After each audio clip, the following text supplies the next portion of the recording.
오늘은 계속해서 선지자 미가가 이스라엘의 지도자들의 죄에 대해서 엄중하게 경고하고 있습니다. 선지자들이 이스라엘 백성들에게 회개하라고 이야기함과 동시에 지도자들에게 회개하라고 했을 때 지도자들의 죄는 뭐냐면 바로 정의와 공의를 실천하지 못했던 것이죠. 오늘 1절 말씀을 보면 엄중하게 말하고 있습니다. 미가가 1절 말씀 제가 한번 읽어보겠습니다. 내가 또 이르노니 야곱의 우두머리들과 이스라엘의 족속의 통치자들아 들으라. 정의를 아는 것이 너희의 본분이 아니냐. 우리가 이 성경을 읽으면 이제 정의와 공의를 명확하게 구분하기가 어려울 수밖에 없는 게 히브리 성경에서는 정의라고 했는데 개역 성경에서는 공의로 번역을 할 때가 있고요. 히브리 성경에서는 공의라고 했는데 개역 성경에서는 정의로 번역할 때가 있습니다. 즉 정의와 공의는 비슷한 의미를 가지고 있다라고 생각을 하면 좋을 것 같습니다. 정의라는 것이 무엇입니까? 공의라는 것이 무엇입니까? 마땅히 받아야 할 사람들에게 받는 거예요. 경제적 이익이 있다라면 마땅히 받아야 될 사람이 그 사람에게 목을 주는 게 정의고요. 마땅히 죄로 말미암아 벌을 받아야 한다라면 벌을 주는 것이 정의입니다. 즉 그 사람에게 공동체 구성원에게 마땅히 받아야 할 것을 받게 하는 것이 정의로운 사회고 공의로운 사회라는 것입니다. 그런데 이스라엘 백성은 마땅히 받아야 할 목들을 받지 못했다라는 것이죠.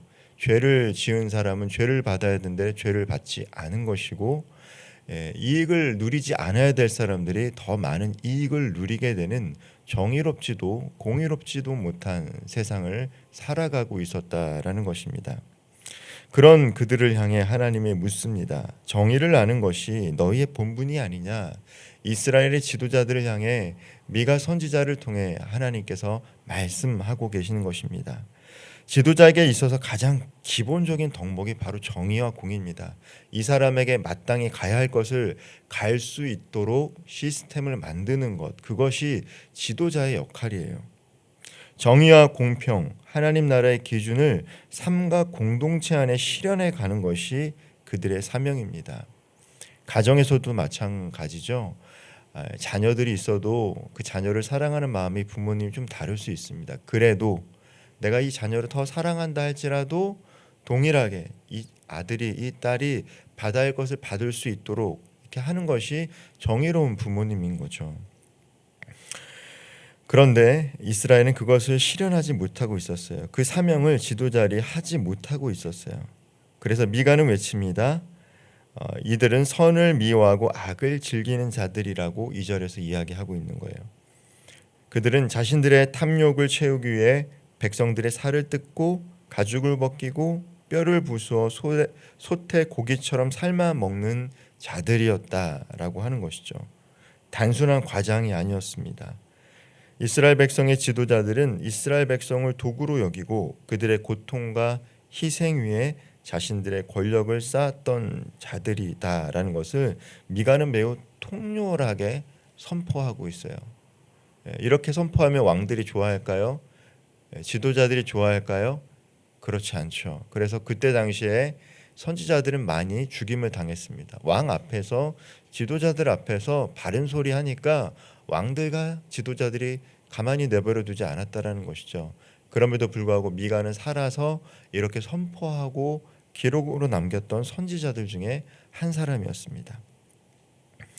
오늘날 이 말씀은 꼭 정치 지도자들만에게 해당되는 것은 아닐 거예요.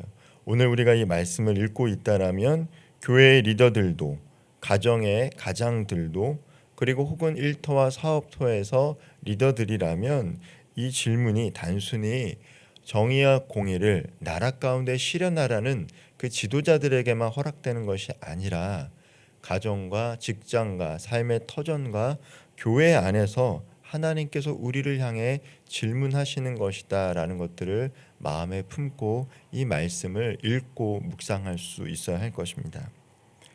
미가는 지도자들의 죄를 폭로한 후에 이제 영적 지도자들 곧 선지자들의 부패를 고발하고 있어요. 5절에서 하나님은 이들을 백성을 유혹하는 자들이라라고 합니다. 선지자들이 백성을 유혹하는 자들이라고 이야기하고 있어요. 이들은 말씀을 바르게 선포하지 않고 자신의 배를 기준으로 진리를 왜곡했습니다. 누군가 입에 물을 것, 즉 물질적으로 접대를 하면 그 가정과 나라에 평강이 있을 것이다라고 복된 말씀을 전했다라는 것이죠. 그러나 그들에게 입에 물을 것, 접대를 하지 않으면 어떻게 됩니까? 돈을 주지 않으면 어떻게 합니까? 전쟁에 임할 것이다. 화가 임할 것이다. 화를 선포했다라는 거예요. 진리는 거래의 대상이 되었고 그들이 했던 하나님의 말씀에는 가격표가 붙었습니다. 이로 인해서 어떠한 것이 일어납니까? 이상과 계시가 끊겼다라는 것이죠.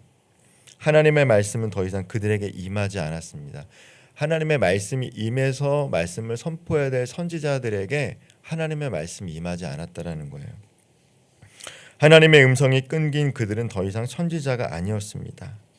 여기서 우리는 한 가지 깨닫게 되는 점이 있는데 하나님의 말씀을 따라 살지 않으면 하나님의 말씀이 끊어질 수 있다라는 것이죠. 이것은 말씀을 선포하는 자들뿐만 아니라 우리가 말씀을 읽고 말씀을 기준으로 삶을 살아가는 성도들에게도 마찬가지입니다. 우리가 하나님의 말씀을 벗어나서 삶을 살아가면 하나님의 말씀이 우리 가운데 역사하지도 끊어지게 된다는 거예요. 그분이 우리 삶의 중심이 되지 않으면 우리는 쉽게 영적 어둠 속에 갇힐 수밖에 없는 것이죠. 오늘 한국교회는 어떻습니까? 한국교회 성도들은 하나님이 주시는 이상을 보고 그 비전을 붙들고 살아가고 있습니까? 아니면 원하는 말만 해주는 목회자들과 목사들을 찾고 그런 말들에 반응하고 있습니까? 이 시대의 가장 큰 위기는 하나님의 음성이 사라진 시대라는 점입니다. 하지만 그것은 단순히 하나님이 침묵하신 것이 아니라 우리가 듣지 않고 있기 때문이다라고 생각할 수 있습니다. 모든 것이 타락하고 무너져 보이는 순간 8절에서 미가 선지자는 담대하게 선포합니다. 8절 말씀 제가 읽어보겠습니다. 오직 나는 여호와의 영으로 말미암아 능력과 정의와 용기로 충만해져서 야곱의 허물과 이스라엘의 죄를 그들에게 보이리라. 지도자들이 정의와 공의를 실행하지 못하고 선지자들은 하나님의 말씀을 대변하지 못했지만 나 미가 선지자는 여호와의 영으로 능력과 정의와 용기로 충만해져서 죄를 고발하겠다라고 선포하고 있습니다. 타락한 지도자들 속에서도 하나님이 한 사람을 세우셨다라고 이야기하고 있는 거예요. 나는 타협하지 않겠다. 위축되지 않겠다. 왜 위축되지 않고 타협하지 않을 수 있습니까? 그가 하나님의 영으로 충만해졌기 때문이에요. 우리가 성령의 충만함을 받아야 되는 이유이기도 합니다. 성령의 충만함을 받을 때 사람을 두려워하지 않고 환경을 두려워하지 않고 하나님이 원하시는 정의와 공의를 실천할 수 있는 거예요. 사람을 두려워하면 어떻습니까? 이 사람에게 행해야 될 것들을 행하지 못해요. 이 사람에게 벌을 내려야 되는데 벌을 내리지 못해요. 공평하지 않은 것 알지만 할 수가 없습니다. 왜요? 사람이 두려우니까, 환경이 두려우니까. 그러나 성령이 충만해지면 어떻게 됩니까? 미가가 고백했던 것처럼 능력과 정의와 용기로 충만해집니다. 그래서 죄가 죄라고 이야기할 수 있는 거예요. 그리고 정의와 공의를 실천할 수 있는 거예요. 오늘 우리에게도 이 미가와 같은 영적인 충만함이 필요한 거예요. 타락한 시대일수록 혼란한 시대일수록 우리는 미가처럼 영적으로 깨어있는 한 사람이 되어야 합니다. 하나님은 여전히 이 시대 속에서도 사람을 찾고 계신다라는 것입니다. 교회에서, 가정에서, 직장과 삶의 터전에서 진리의 깃발을 들고 살아갈 수 있는 귀한 성도들을 찾고 계세요. 이제 미가는 마지막 경고를 선포합니다. 9절에서 다시 지도자들을 부릅니다. 이 말을 들을지어다. 이스라엘의 지도자들에게 이 말을 들으라고 정말 애끓는 마음으로 선포하고 있어요. 그리고 10절에서 이렇게 말합니다. 시온을 피로 예루살렘을 죄악에서 건축하는 도다. 지도자들은 겉으로는 하나님의 일을 하는 것처럼 보였어요. 그들이 정말 제사도 지내고 하나님의 이름으로 건축도 하고 하나님의 이름과 영광을 위해서 하는 것처럼 보였습니다. 그러나 실제로는 피와 제약으로 도시를 세우고 있었다라고 정말 규탄하고 있어요. 하나님의 성전을 중심으로 모여 있으면서도 하나님의 뜻은 외면하고 있던 정치 지도자, 종교 지도자들을 향해 미가 선지자는 이렇게 선포하고 있는 것입니다. 특히 11절에서 정치적 지도자, 제사장, 선지자 모두 공통점이 있는데 그들이 무엇을 기반으로 그들의 맡겨진 일을 하고 있습니까? 돈이라는 거예요. 재판은 뇌물로, 가르침은 대가로, 하나님의 말씀의 선포는 돈으로 거래되고 있는 그 실상을 미가는 강력하게 선포하고 있습니다. 이들의 치명적인 착각, 이 정치, 종교 지도자들의 치명적인 착각이 무엇입니까? 하나님이 나와 함께 하니까 재앙이 임하지 않는다라는 거예요. 하나님이 나와 하나님의 일을 하는 사람이니까 재앙이 임하지 않는 그 착각이라는 거죠. 미가는요 아니란 그들의 영혼에 일침을 가하고 있습니다. 그것이 아니라는 거예요. 하나님의 일을 하더라도 하나님의 영이 없으면 무너진다라는 것을 이야기하고 있습니다. 결국 그들의 잘못된 확신은 성전의 파괴와 시온의 무너짐으로 이어집니다. 12절은 이렇게 선포하고 있습니다. 이러므로 너희로 말미암아 시온은 갈아엎은 밭이 되고 예루살렘은 무더기가 되고 성전에 사는 수풀의 높은 곳이 되리라. 이것은 하나님이 단순히 재건축하겠다라는 의미가 아닙니다. 이게 하나님 심판이라는 거예요. 하나님이 함께 하신다고 외쳤지만 공의와 정의가 없었던 그들은 결국 하나님의 임재를 잃어버리게 됩니다. 스스로 하나님의 말씀을 선포하는 자들을 통해서 스스로 자정할 수 없으니까 어떻게 됩니까? 결국에는 북이스라엘은 아수르와 남유다는 바벨론이라는 이방의 세력을 통해서 하나님께서 그들을 결국 징계하신다라는 것이죠. 그들이 회개하고 정의와 공의를 실천했으면 하나님이 이방 민족을 개입시키지 않으셨어요.